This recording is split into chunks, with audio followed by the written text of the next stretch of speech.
سنا تھا کہ کچھ جگہیں زندہ ہوتی ہیں مگر یہ جگہ مردہ تھی۔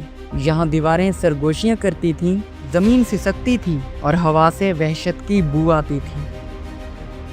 یہ قصر الذہب تھا جہاں نہ دن تھا نہ رات، بس ایک نہ ختم ہونے والی تاریکی تھی۔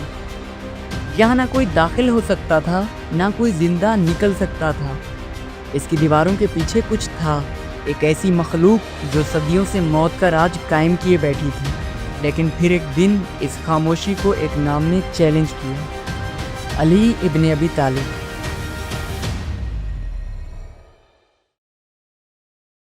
وہ جو خوف کے لیے خوف تھے، جو اندھیروں میں روشنی تھے، جو ظلم کے لیے بجلی کی کڑک تھے۔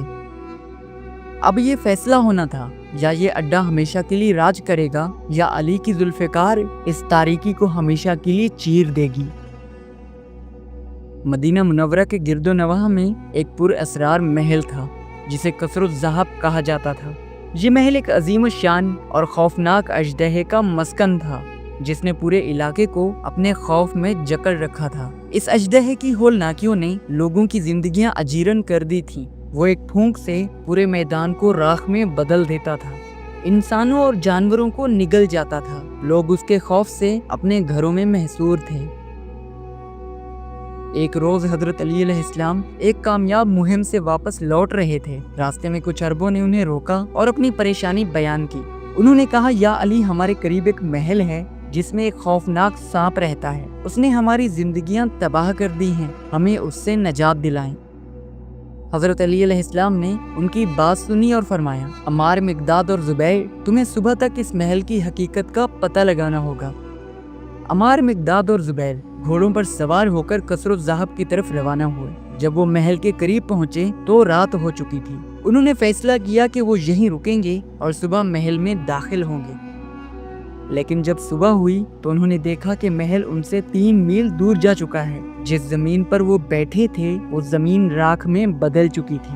اچانک محل کی طرف سے ایک چنگاری نمودار ہوئی جو بڑھتے بڑھتے ایک شعلہ بن گئی۔ پھر دھواں اٹھنے لگا۔ دھوئیں کے بیچ سے ایک عظیم الشان اژدہا نمودار ہوا جس کا سر اتنا بڑا تھا کہ وہ اصحاب بیان نہیں کر سکتے تھے، اور اس اژدہا کی چنگاریوں سے نکلنے والی شدید گرمی ان اصحاب کو شدت سے محسوس ہو رہی تھی، جس سے وہ سب بے ہوش ہو گئے۔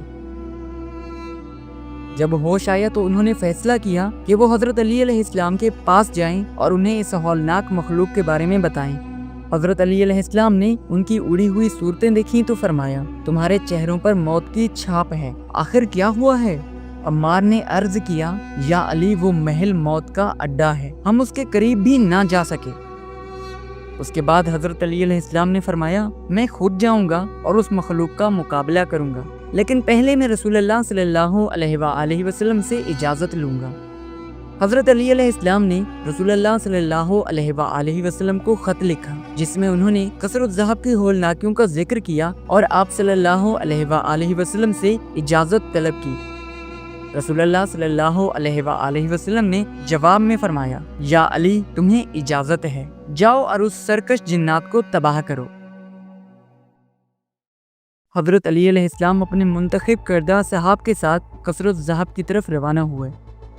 جب وہ محل کے قریب پہنچے تو ایک ہولناک منظر دیکھا۔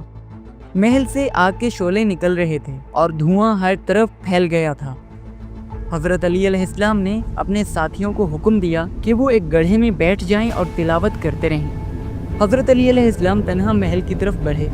اژدہے نے ان پر حملہ کیا، لیکن حضرت علی علیہ السلام نے اپنی تلوار ذوالفقار سے اس کا مقابلہ کیا۔ اژدہے کی آنکھوں سے نکلنے والی چنگاریوں نے حضرت علی علیہ السلام کے گرد آگ لگا۔ حضرت علی علیہ السلام اژدہا کی چنگاریوں کو چیرتے ہوئے آگے بڑھتے رہے۔ حضرت علی علیہ السلام کے ساتھیوں نے دیکھا کہ اژدہا اتنا طاقتور ہے کہ اس کے قریب بھی نہیں جا سکتے۔ آخرکار وہ وقت آیا کہ حضرت علی علیہ السلام اصحاب کی آنکھوں سے اوجھل ہو گئے۔ وہ اژدہا مسلسل وار کر رہا تھا۔ حضرت علی علیہ السلام اپنا دفاع کر رہے تھے۔ اس کے بعد حضرت علی علیہ السلام نے ایک زوردار تکبیر کہی اور خدا کے نام سے اپنی پوری طاقت کے ساتھ اژدہا پر حملہ کیا۔ ذوالفقار چلی اور اژدہا نے اپنی آخری سانسیں لی اور زمین پر گر گیا۔ ہر طرف دھواں پھیل چکا تھا۔ آپ کے ساتھی جب آپ کو نہ دیکھ پا رہے تھے تو وہ گھبرا گئے اور رونے لگے۔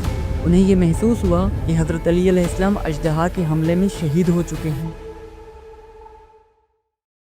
لیکن جیسے ہی دھواں ختم ہونے لگا تو حضرت علی علیہ السلام نے تکبیر بلند کی، جس سے اصحاب کو یہ یقین ہو گیا کہ آپ نے محل کو جنات سے فتح کر لیا ہے۔ اژدہے کے خاتمے کے ساتھ جب آپ محل میں داخل ہوئے تو جنات کی چیخ و پکار کی آوازیں آنے لگی اور آپ سے امان مانگنے لگی۔ آپ علیہ السلام نے فرمایا، اس صورت میں امان مل سکتی ہے کہ اسلام قبول کرو۔ اس کے بعد حضرت علی علیہ السلام 3 دن تک کثرت الذھب میں قیام پذیر رہے اور وہاں کے تمام قبائلی جنات کے گروہوں نے اسلام قبول کیا۔ اس کے بعد آپ علیہ السلام فاتحانہ انداز میں واپس مدینہ لوٹے۔